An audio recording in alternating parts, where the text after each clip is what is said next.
সবার আগে বাংলাদেশ তো সবাইকে মিলেমিশে করি না, সবার আগে বিএনপি, তার আগে এমপি। আর সারা দেশে আপনি এত রাজনৈতিক দল নিবন্ধিত, পার্লামেন্টে এত দল, একটা দল খুঁজে পেলেন না, সব বিএনপি পাইলেন। জাতীয় নির্বাচনের পর ঠিক আছে,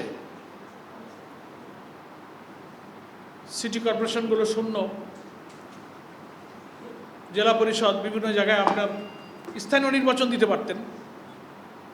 বাংলাদেশের সংবিধানে পরিষ্কার বলা আছে, স্থানীয় সরকারের সকল স্তরে নির্বাচিত জনপ্রতিনিধিদের দ্বারাই স্থানীয় সরকার শাসিত হবে, এটা আমাদের কনস্টিটিউশনে বলা আছে। উনি ইলেকশন দিয়ে দিতে পারতেন, কিন্তু নির্বাচন না দিয়ে আপনি প্রশাসক দিলেন।